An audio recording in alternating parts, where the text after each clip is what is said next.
We all know Hollywood is full of weirdos. But what happens when one of those weirdos becomes a master of the magical arts? And then we meet a young man who struggled with a problem for most of his life. He can't stop masturbating. But is it possible that this young man's addiction to pleasuring himself comes not from within,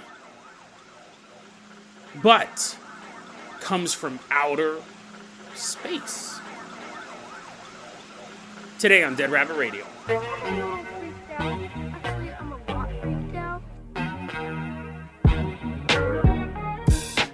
Hey everyone, welcome back to another episode of Dead Rabbit Radio. I'm your host, Jason Carpenter. I'm having a great day. Hope you guys are having a great day too. I hope you guys have had tons of fun over the weekend. I went and saw the movie The Beekeeper. I actually really liked The Beekeeper. Wasn't enough bee-based puns. They did say to be or not to be, and he constantly kept getting called B-Boy. And there was a scene where a bunch of Italian mafia guys showed up and said, "You mess with our business, we'll mess with yours." And then they used shotguns to blow up his beehives. So that was totally worth the price of admission. I didn't know any of that was going to happen. Thought it was just going to be a Jason Statham movie where he threw honey at people. But I honestly, as the movie progressed, I wanted more bee stuff. I wanted more bee stuff. He wears a shirt that says, "Don't hate, just pollinate." Or someone goes, "What's got a bee in your bonnet?" You know, there's a lot of bee puns. There's a lot of stuff you could have done. He's listening to Sting the whole time. Check out The Beekeeper. But someone who is way cooler than Jason Statham, someone who could easily take him in a fist fight any day, walking into Dead Rabbit Radio Command right now. Everyone get on your feet and give it up for Stefan Wallner Strom. Woohoo, yeah! Yeah, he's all dragging Jason Statham in by the neck, throwing his unconscious body on the ground. Stefan, you're going to be our captain, our pilot this episode. Stefan recently shared their Spotify Wrapped on their social media. That shows how many hours he spent last year listening to Dead Rabbit Radio. And that is a great way to get the word out about the show. If you can't support the show financially through the Patreon or the merch store, that's totally fine. It is. Just help spread the word about Dead Rabbit Radio. That helps out so much. Tell your friends, tell your family, tell everyone you know.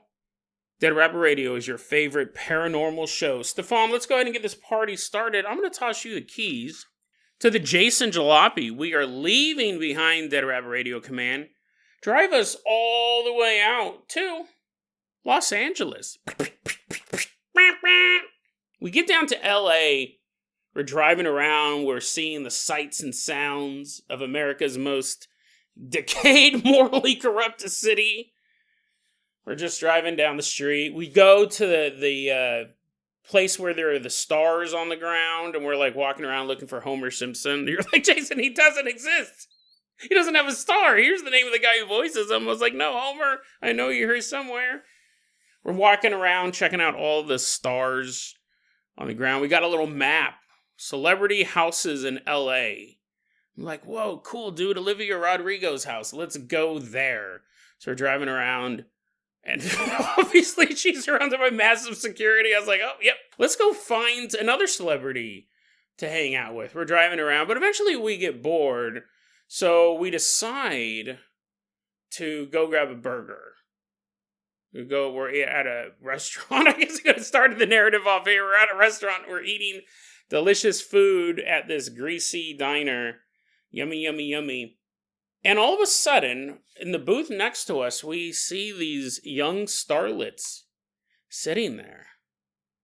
And we overhear their conversation. They're like, "I can't believe it. He told me that if I did this spell, I would get the part. And guess what? I got the part."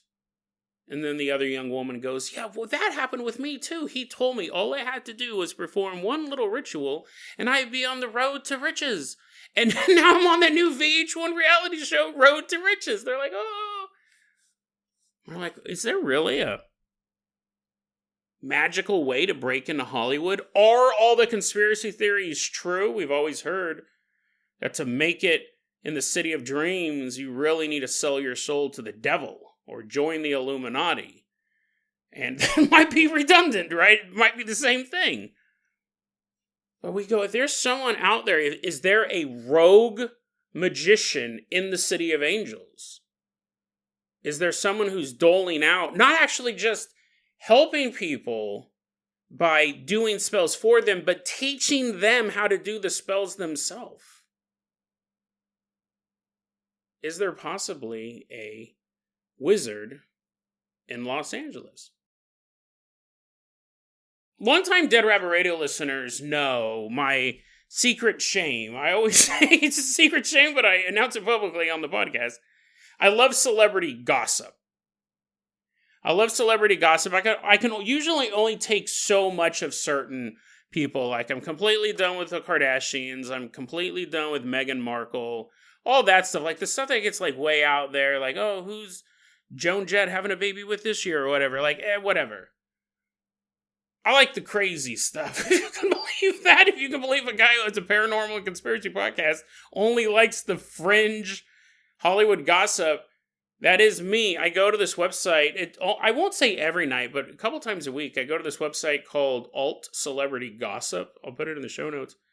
And it's just a collection of things called blind items, where this is rumors that have been going around Hollywood, going around the entertainment industry.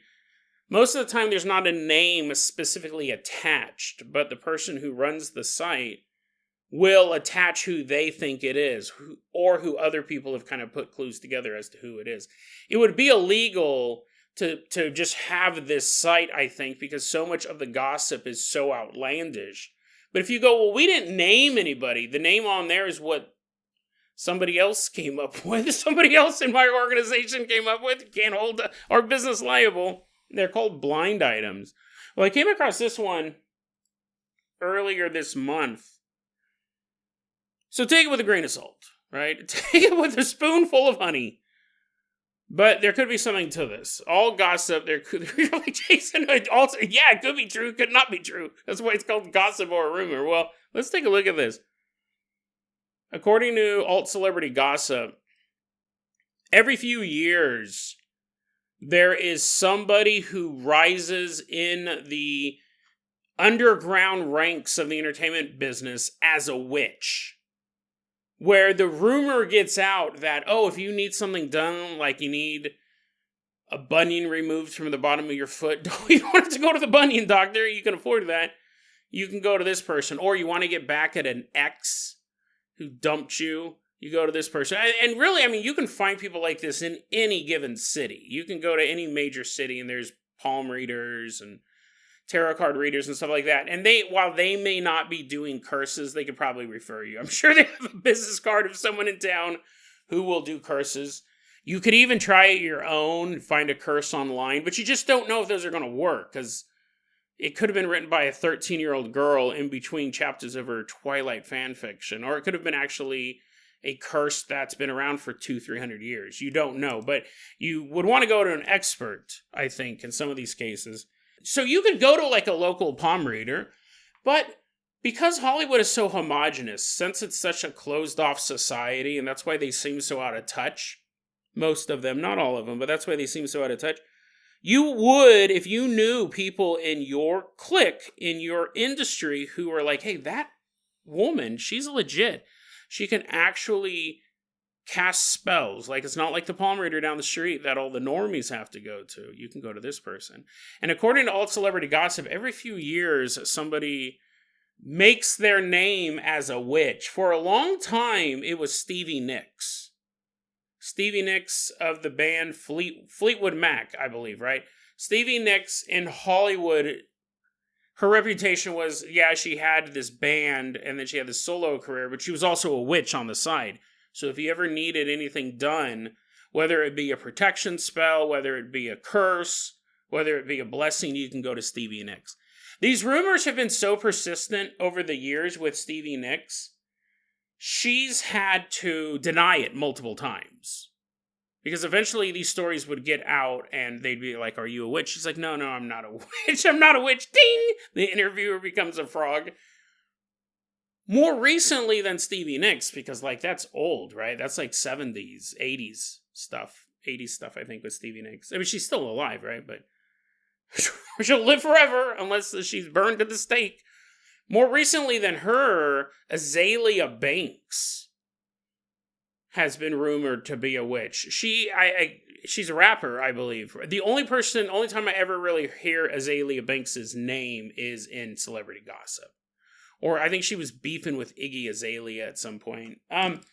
But so I don't know really much about her, but for a while she was considered the witch of Hollywood. If you needed something done, you could go to Azalea Banks. She could get it done for you. But now a new power broker has arisen in the city of Los Angeles. Who is he? They believe it's a man.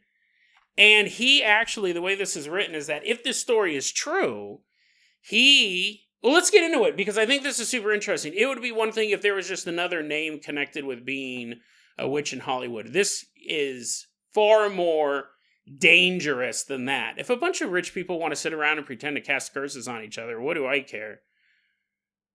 This new Warlock, this could affect you and me. So, according to this gossip website, there's this new guy who's considered to be the most scary of them all, because it's not just that he has made a name for himself as a magic user in LA.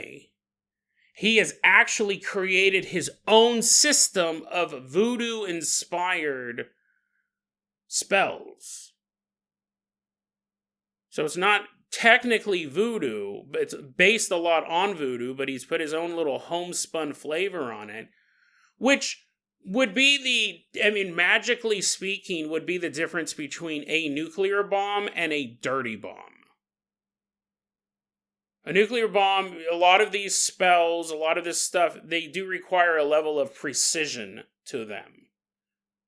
In other words, like engineering a nuclear payload that's going to go on top of a missile that's going to fly 1,300 miles. A dirty bomb is literally just scrapings from the inside of an X-ray machine. Any sort of radioactive material you can get your hands on, preferably weapons grade, but you know what? Any port in a storm, any bee in a hive, you can take whatever radioactive material you have, throw it in a suitcase, strap some detonators to it. Unless you plan on blowing up with it, you might want to walk around in a lead-lined suit yourself. It's just going to spray radioactive material everywhere when it goes off.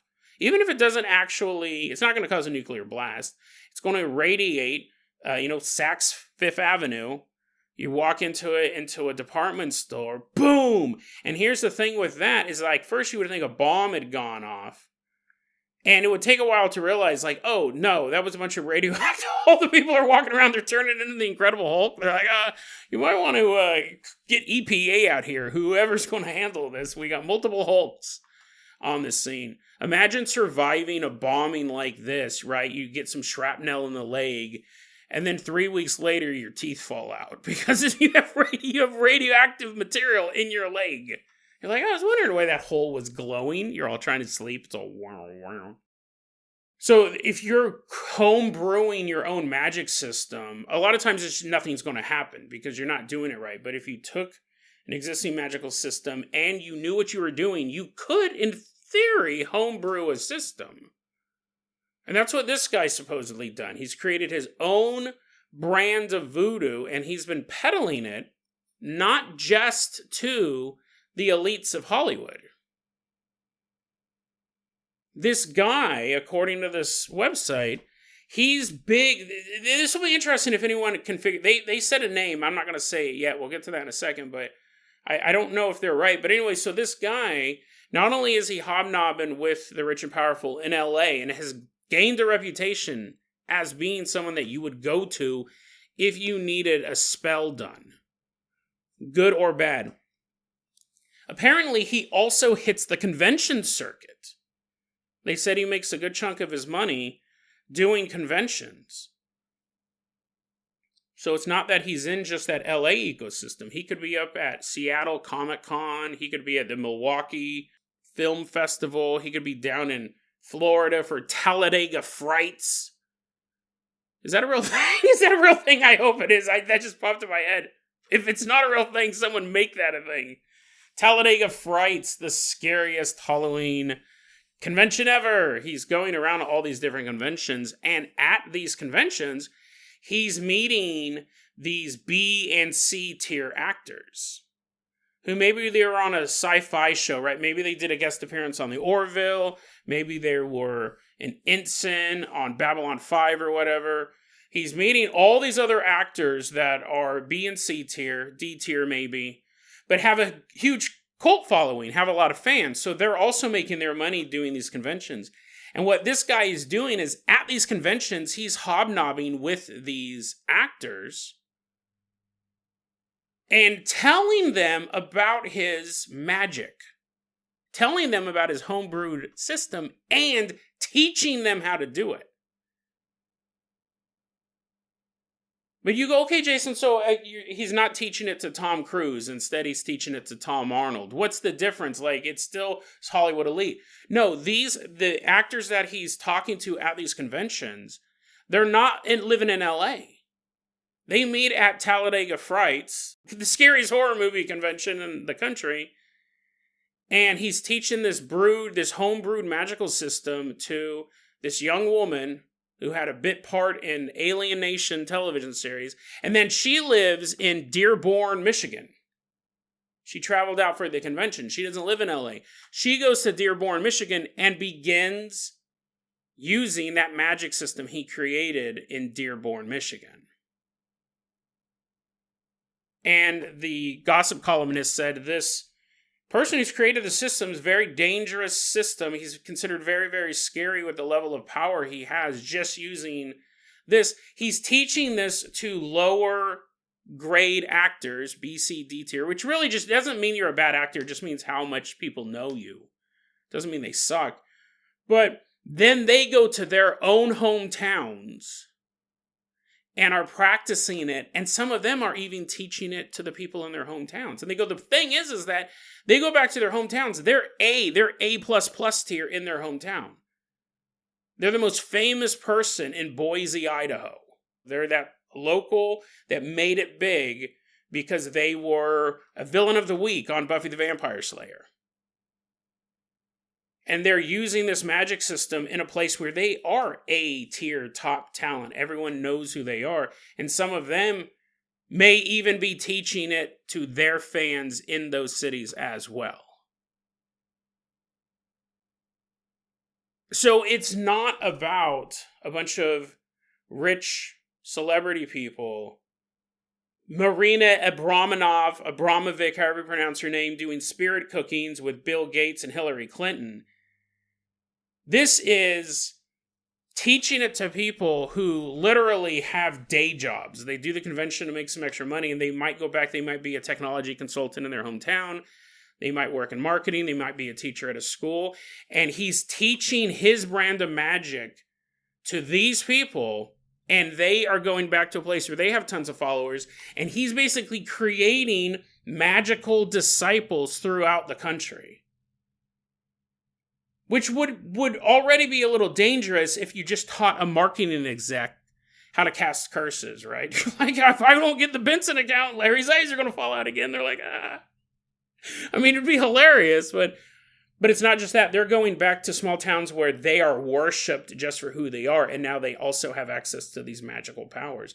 Chaos! This is literally what we would call chaos. And we don't know, is there a master plan to this? Or is it just, hey, I think this system works and I know how to use it and I'm going to teach you how to use it and you can do whatever you want with it? Or is there actually a plan? Is this the beginning of a supernatural cult? He wants it to spread wildly. He wants these people to go out to their hometowns where they are worshipped just because they're famous, the most famous person in town, and then they are either teaching their fans this magic or using this magic to influence them or help them out or whatever. It's no longer that elite system. It's traveling everywhere. Super dangerous. Super dangerous in a way. He could be trying to build a cult. He could just go, it works for me, it'll work for you. And doesn't understand that he's putting a dirty bomb in every town. Now, I'm not someone who believes that knowledge needs to be locked behind doors. I'm not someone who believes that magic should only be learned by the best and the brightest. And, if you're just a small town yokel in, BFE, Kentucky, then you don't get to know. I'm not saying that. But if someone makes up a system and then teaches it to somebody else over a 3-day Comic-Con conference, and then they go to their hometown and they try teaching it to somebody, there's a lot lost in the translation. And that's where it just gets more and more dangerous down the line. So who is this guy? Well, according to the website, and I don't know if this is true, according to the website, their guess at least, according to the website, they say, because what happens is someone reported this to them and says, I don't want to use any names, but they told them the story and then they had to type it up in a way that you might be able to guess, but legally, maybe not.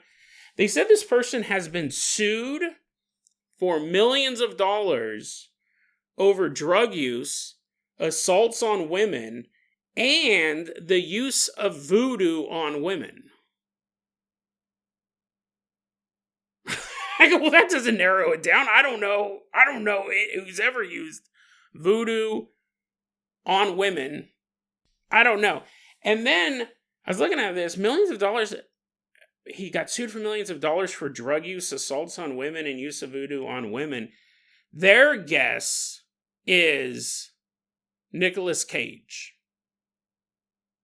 Their guess is that this rumor is about Nicolas Cage. Now, what's interesting is these celebrity gossip sites, this one's been around for 15, 20 years at this point.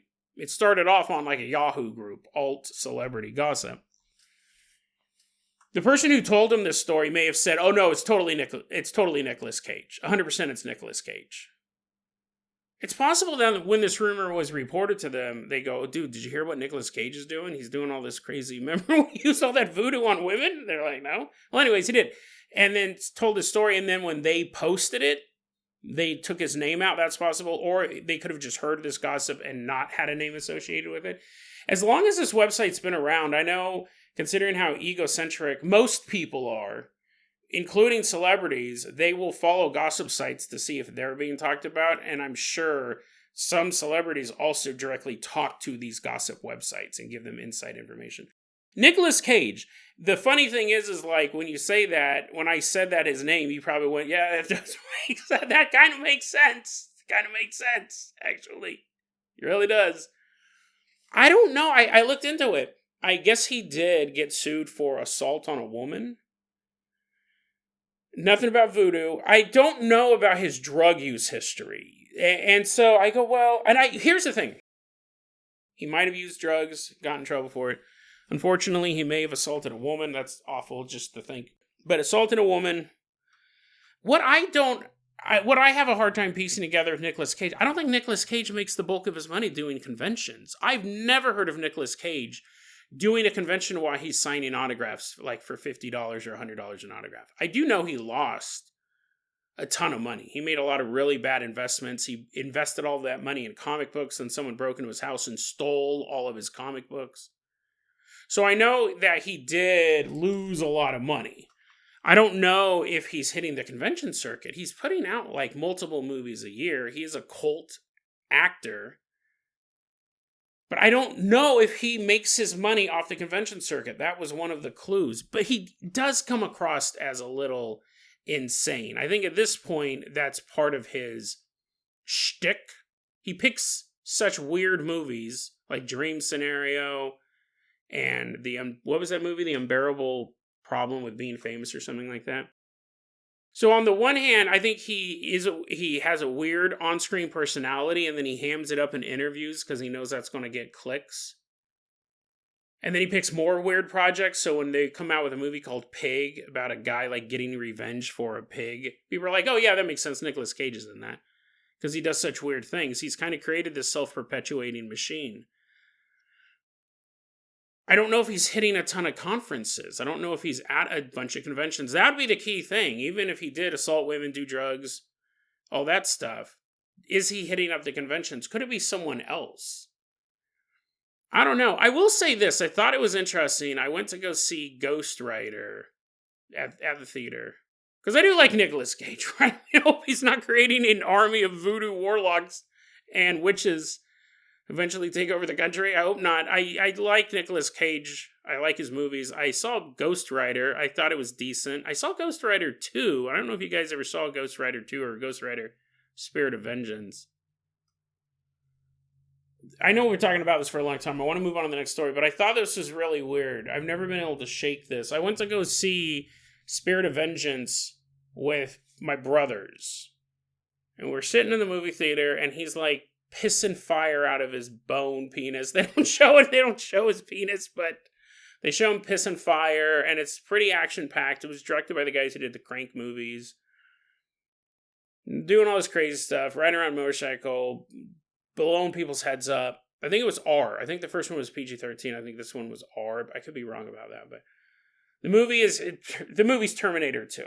He has to protect a kid that is the chosen one, and he's the reluctant hero. He just wants to ride. He just wants to ride around and set people on fire with his piss.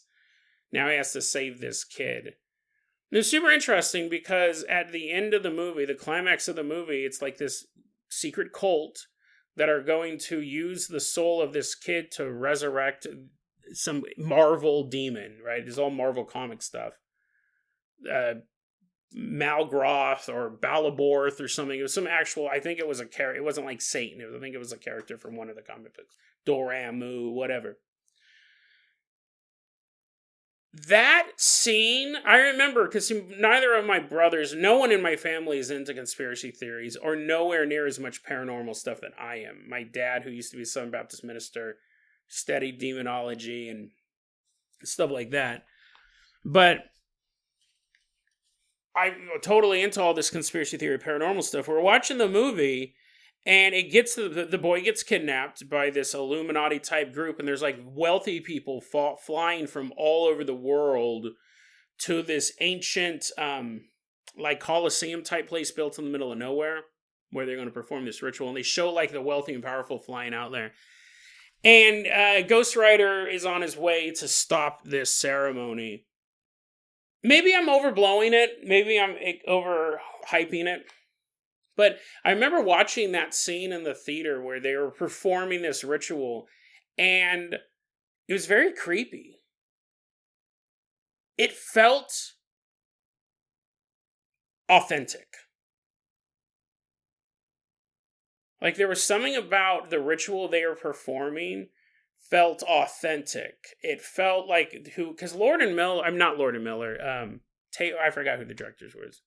The directors of Crank and Crank 2, it really seems like they did their homework. I don't know, it felt authentic, it felt creepy, it felt more unsettling than I think it had any need to be. And I was like, and I'm watching, I'm thinking, well, this, I'm the person who goes, this type of stuff probably does happen.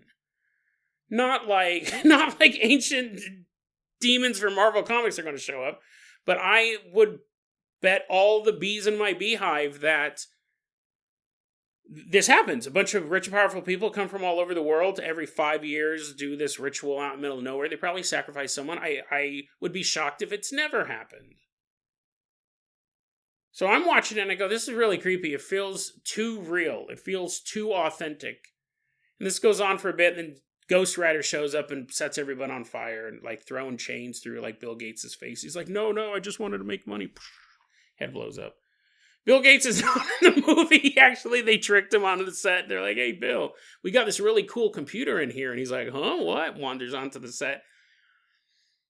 So the movie gets out, and I'm walking out with my brothers, and of course we're talking about it. We all thought it was pretty decent, right? It wasn't like the best movie. It was nowhere nearly as bad as what's coming out nowadays. But anyways, we were walking out, and I go, dude, that scene at the ending with like the chanting stuff, and both of my brothers who don't believe in any of this stuff, none of it, they think it's all pretty ridiculous.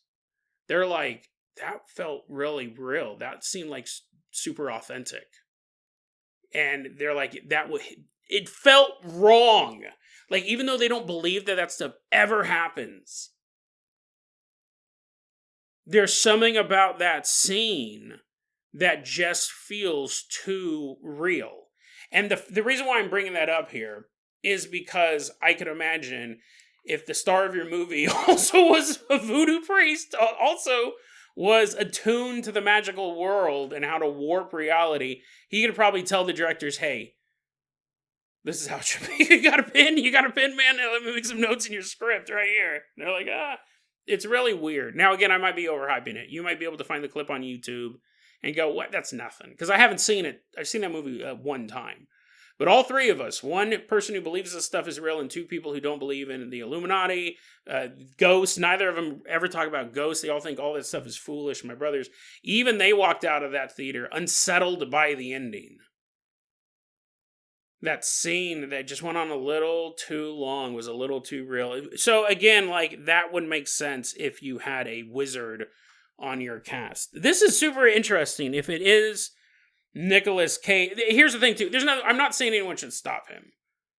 Right before a new one, they're like, oh, that's all the excuse I needed to get all these maps of Nicolas Cage's house. You're like, I don't want to be just an ordinary stalker. And then you listen to this, you're like, oh, great, holy judgment. Now I got to be a righteous warlord. No one should stop him.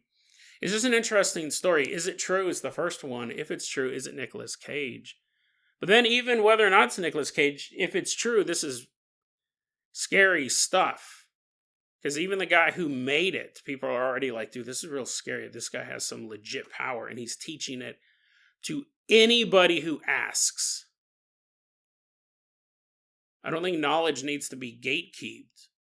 But I also don't think you should be handing the anarchist cookbook to middle school students.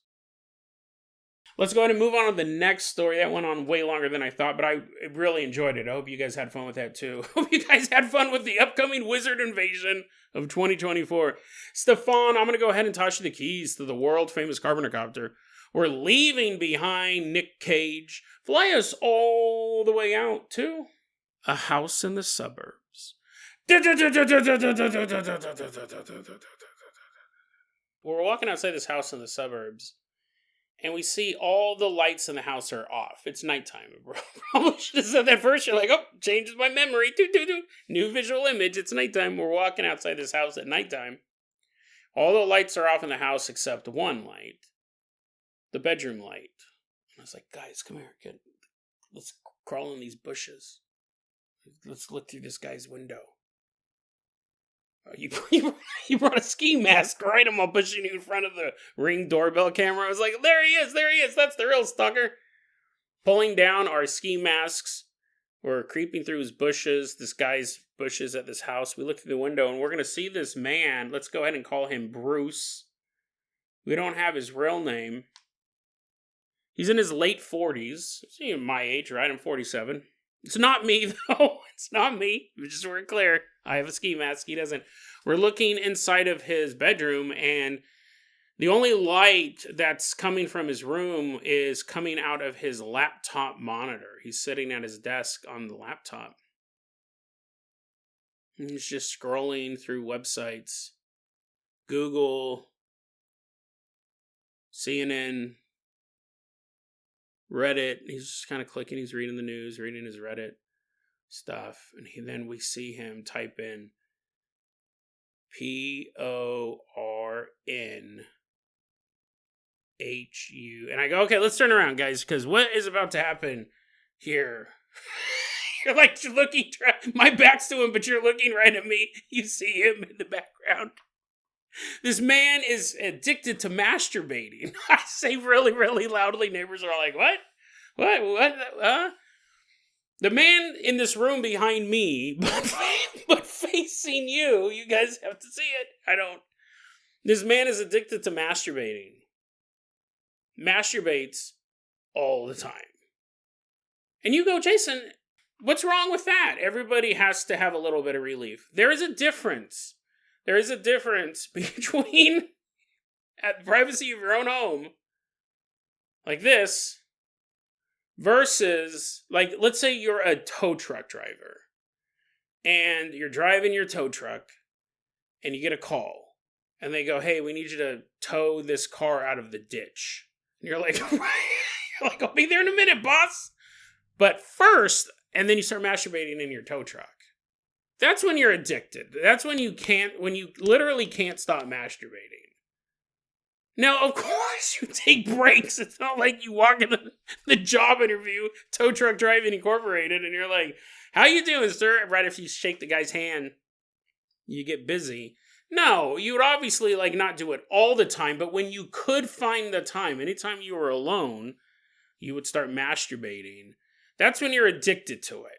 If you just do it occasionally, psychiatrist isn't going to diagnose you with excessive masturbation. Now, don't take my word for it. Don't take my word for it. It's not just because this guy is masturbating right now behind me. He calls himself addicted to masturbation. It's not me. He goes, I can't stop masturbating. And that would be super. One, it's time consuming. Unless you're like a 2-pump chump, you're like, oh, I'm done. You walk around a pillar and you come back, you're like, oh, that was easy. It's going to take some time. 5 to, 10 minutes. If you did that 10 times a day, that's 50 to, what's 10 times 10? What is it? It's 1,000? No, 100. So you're looking for anywhere from 50 to 100 minutes a day masturbating. It doesn't seem like a lot now that I say it out loud.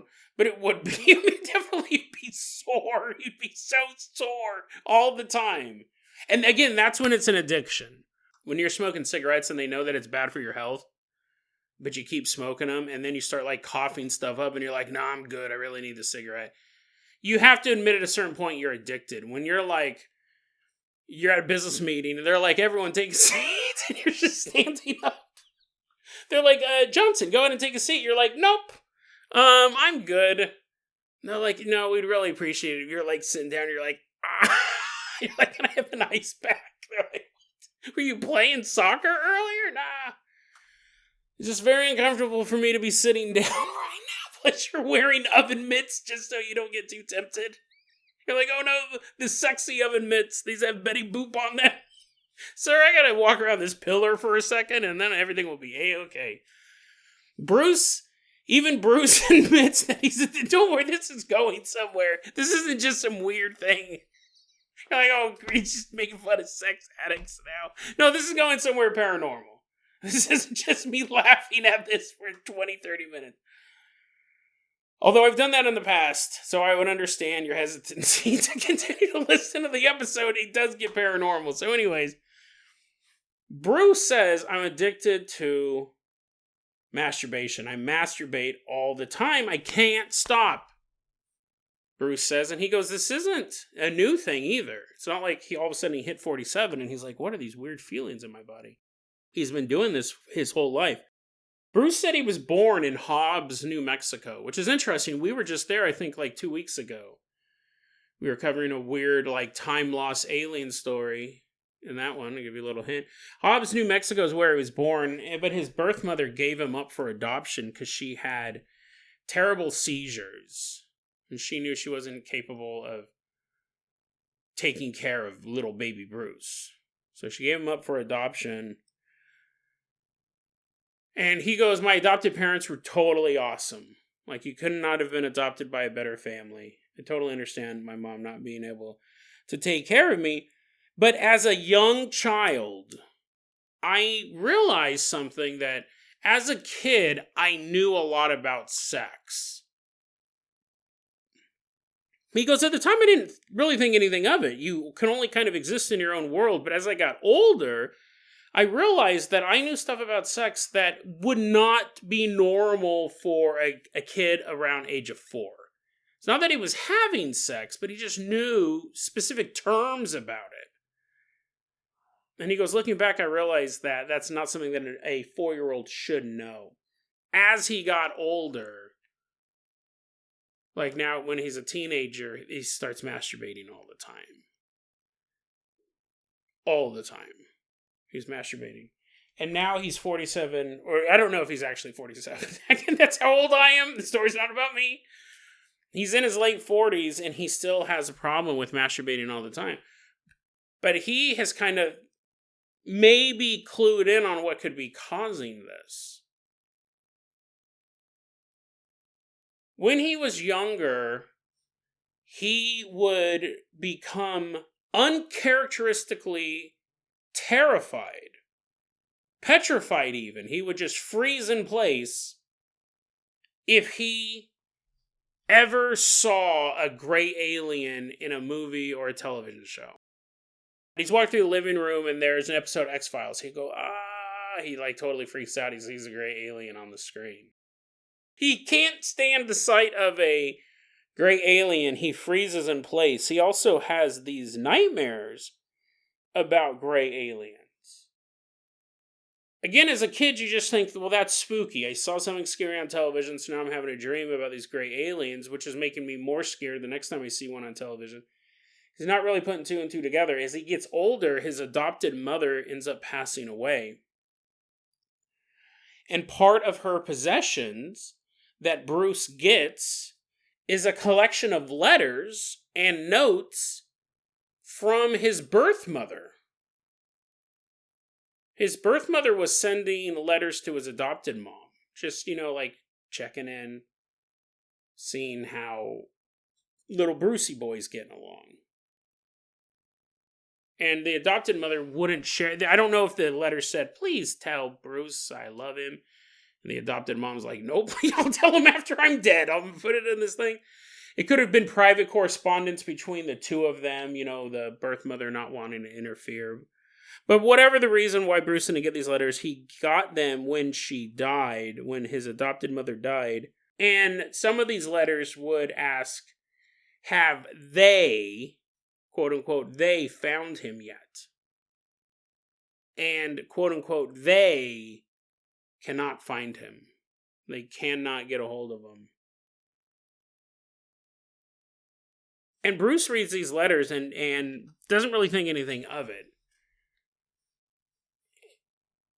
You wouldn't, I'll tell you this, if you saw that, you would be puzzled. I don't think you would necessarily go, oh, that's what all those nightmares and me becoming physically frozen in fear every time I saw a gray alien. That must be the they she's talking about. He doesn't put two and two together.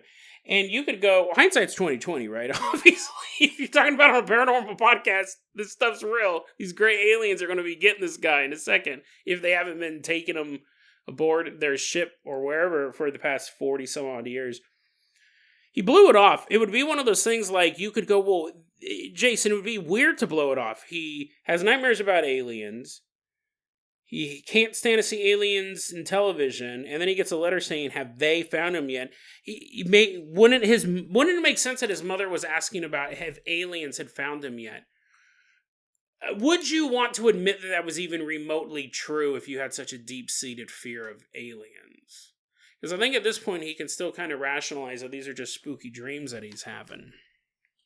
Long after all that, right, after seeing that in the letters, after continuing to have these dreams about these gray aliens, he still struggles with masturbation. He can't stop jacking off. It's just not possible for him. He gets a job as a jackhammer construction worker. He's all straddling the machine. After he got out of the hospital for that, I mean, that at that point, you've kind of just rubbed it off. You're a Ken doll now.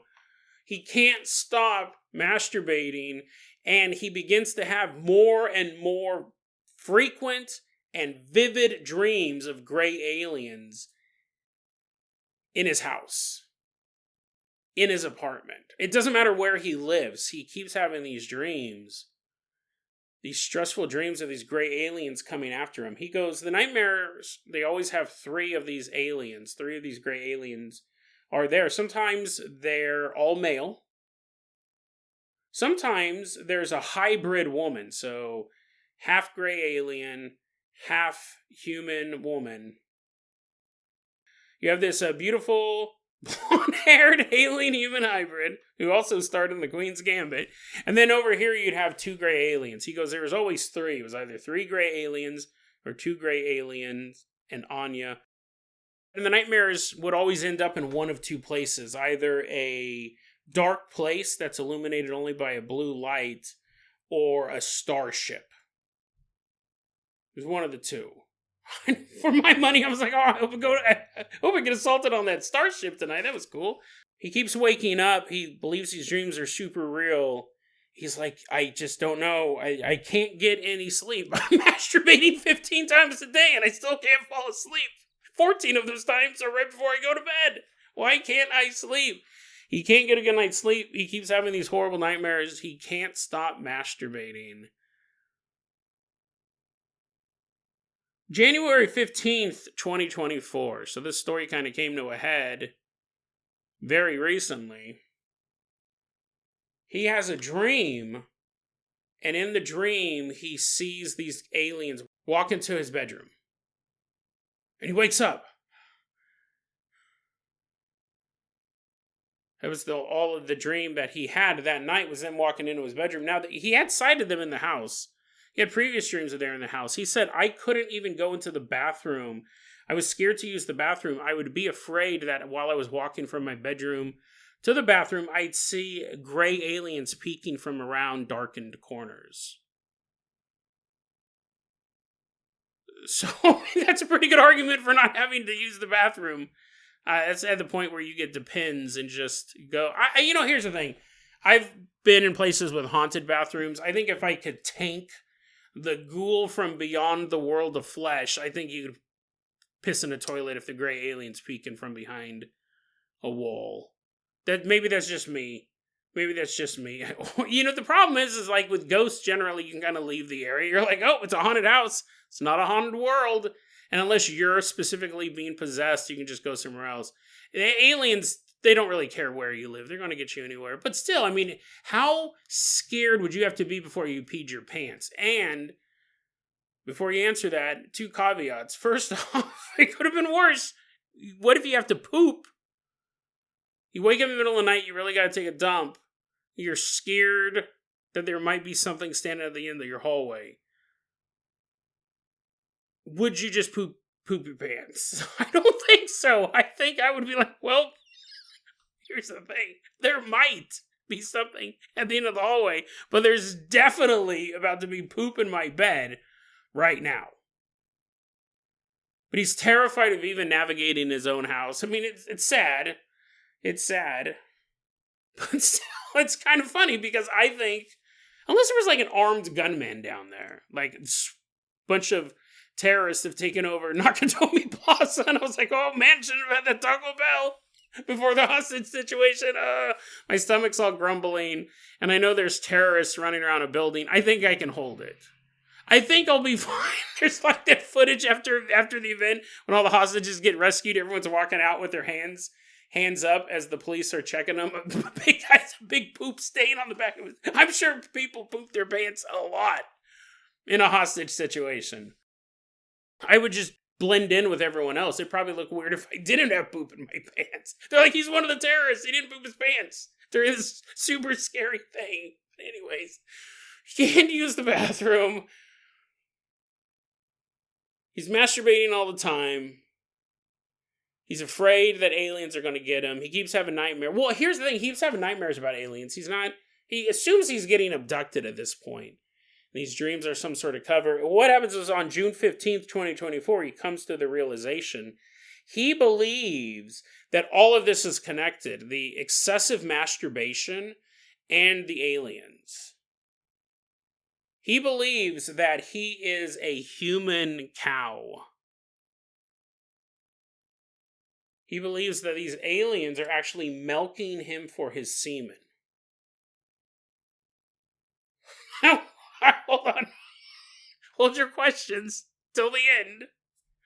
Hold your questions till the end here.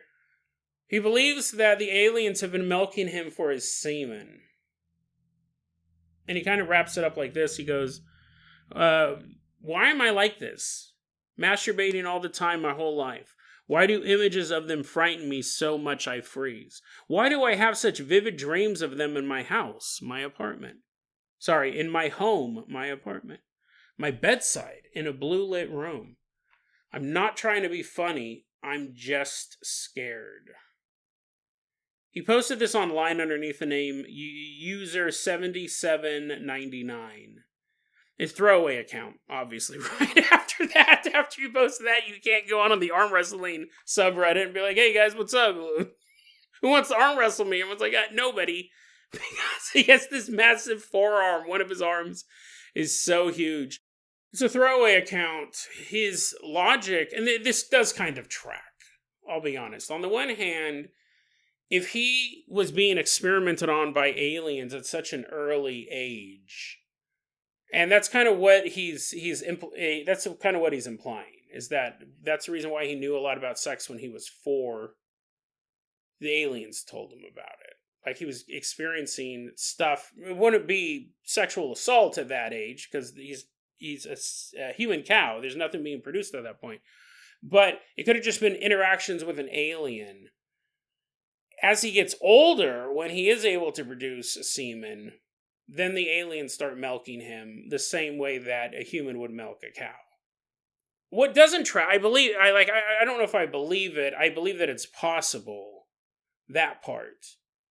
What doesn't make sense to me is, why is he excessively masturbating if that's what the aliens want? Is he like, oh, shut this podcast off. Jason's about to say something super gross. Well, it doesn't make sense, because if the aliens want his semen, but he's masturbating all the time, wouldn't that be the equivalent of, you had a gold mining company that wants gold, and they hire you to dig it, and every couple days you give the gold company a nugget, but then 15 times a day you're throwing the rest of the nuggets into the river, and it's just going away. Semen is something that the more that's used, it becomes less and less, I don't know, what would the word be, potent? Virile? If you were constantly masturbating, by the time the aliens, they're like, man, we've been milking this guy for 40 years. We haven't had a hybrid baby yet. Why is this guy, we ran tests on him. He has great semen. That's what doesn't track for me. You think if the aliens were milking him as a human cow, they would make him not masturbate, so they'd get the most potent semen possible. Like, nope, shut it off. Jason, you tricked me. You tricked me. I thought the show wasn't going to get gross anymore. He has the most potent semen. You almost feel like the aliens. This is what I would do if I was a gray alien. Is I would make the dude the not horniest man alive. Semen, the last drop is not as strong as the first drop. If you didn't masturbate for 24 hours or had sex or nothing like that, it would be stronger the first time that day. But if you did it every single day, you're running on fumes. You're running on fumes. You probably would appear to be sterile in that sense. Like, there'd probably be no sperm in it at all. But I don't know. Here's the thing. Is it possible? Aliens interbreeding with humans, that is pretty much accepted in UFO lore. That idea has been around forever. And honestly, that idea has predated UFOlogy. The outer beings, the celestial ones interbreeding with humans, that goes all the way back to the Book of Enoch. That goes all the way back to pre-Bible times, when people talked about the Nephilim. The Nephilim being the children of angels and humans. That's old story. And I'm sure you could probably find Greek gods and stuff had those type of tropes as well. That's pretty much the entire Greek pantheon, is gods banging humans. Possible. Him having an innate fear of gray aliens because of these repeated abductions. 100% possible. That's a very common thing. It's when you get into the stuff not associated with that, which is the knowing sex terms from an early age, may be alien related. The excessive masturbation, I just feel like the aliens, they're kind of diluting their own supply. You figure they would make him more impotent, because they would have the technology to just like stick a needle up in there. That was a pleasant thought, wasn't it? You're like, oh.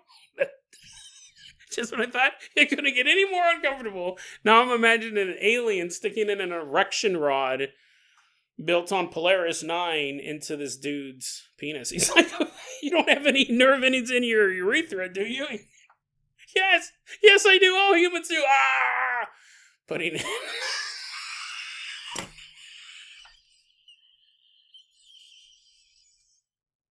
That's when you're praying for the anal probe. You're like, oh man, I would die for an anal probe right now as they're sliding this bioluminescent rod into your... Okay, we'll just stop here. I think two different things can be true at once.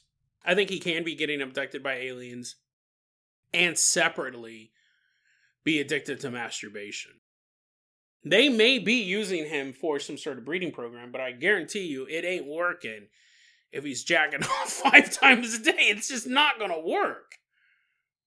It might be two separate things. It could also be he's masturbating to relieve the stress of multiple alien abductions. It is kind of one of the cheapest stress relief options available. You don't need to go get some chamomile tea and sip on it or listen to a white noise machine. You just masturbate, right? You're going to be calmed down. You're doing it 15 times a day. Like I said, you'd probably be a little sore. You're like, oh no, my greatest pleasure became my greatest pain. But it's interesting to look at. Is it possibly two separate phenomenon? Or are they related? Or are the aliens, is it part of it? They are just big old pervos and they want him to masturbate all the time. We don't know. We don't know. Here's my thing. I think it's two separate things. Aliens, abductions, yes, probably. Excessive masturbation. I think whether or not an alien ever came into his life, he might just really like jacking off. Well, that's the story of Bruce. The man torn between two worlds. The man who loves masturbating so much he knows it's damaging his life. And a man who fears the dark so much because he believes aliens at any moment can take him. And for the longest time, he might have seen those two things as separate as well. He may have never connected them, but for whatever reason, on January 15th, he got that idea in his head. He is a human cow. It would be interesting to think, what happens if he stops masturbating? What if he stops masturbating? Because that might be a clue to this whole thing. It might be a clue. He's sitting there at the desk. He's like, no, not going to Pornhub. I'm just going to sit here and not masturbate. There's a little reminder. He's a post-it note that says, don't masturbate. He's like, oh, good thing I wrote that down. I almost started to. His alarm clock went off. It's Alexa saying, now is not the time to masturbate. He's like, your sexy voice almost set me off. I'm not masturbating. He screams out loud in his house, I'm not masturbating. His neighbors are like, oh man. This guy's usually he's screaming, I am masturbating. Now he's screaming he's not. Maybe he has changed. But anyways. And then he's sitting there and he's so proud of himself. It's been 7 minutes since the last time he masturbated. He's like, I'm going for a world record. Cross my fingers for 8 minutes. Come on, guys. He's sitting there. He does it. He's able to break the chain. Eventually he goes 48 hours without masturbating. He just can't sit down. He's like sitting. His testicles are completely swollen. And then he's like, well, time for bed. I've been up for 48 hours straight. I haven't masturbated at all. Time for me to go to bed. And then when he's proud of himself, he's finally done it. He goes to bed and then he sees this gray alien arm. This gray alien arm reaches out from underneath the bed and starts masturbating him. Starts jacking him off. And then he realizes, he all of a sudden has a flashback of all these memories over the past 30, 40 years. He was never jacking off in the first place. He remembers now that every single time he thought he was masturbating, it was actually a alien's arm. It had a cup. Had like a Dixie cup. Took a cup out of his counter. He's like, I drink out of that cup. That's my coffee mug I take to work. And he remembers that he actually wasn't masturbating this whole time. Each time it was an alien masturbating him into anything he had access to. It had all these space speakers on the ship. He's like, I forgot those. Oh, here, I'll just take this coffee mug. And then the alien takes the semen and then teleports it up to the ship and then gives him his cup back, puts it back on the counter. He's like, oh no. Oh, I let my mom drink out of that cup. No. Okay, we just gotta call it. We gotta call it before I die laughing. Bruce, I wish you the best. I hope you don't keep getting attacked by aliens. If you do have a masturbation addiction, which it sounds like you do, go get help. Not that it's a world-ending thing, but it just would suck, you know what I mean? I'm sure that it has interfered with your life, so we wish you the best, Bruce. Great aliens, leave them alone. Anya, you know where to find me. And that is how we'll wrap up this episode. DeadRabbitRadio@gmail.com is going to be our email address. You can also hit us up at Facebook.com/DeadRabbitRadio. TikTok is @DeadRabbitRadio. Dead Rabbit Radio is the daily paranormal conspiracy and true crime podcast. You don't have to listen to it every day. I'm so glad you listened to it today. Have a great one, guys.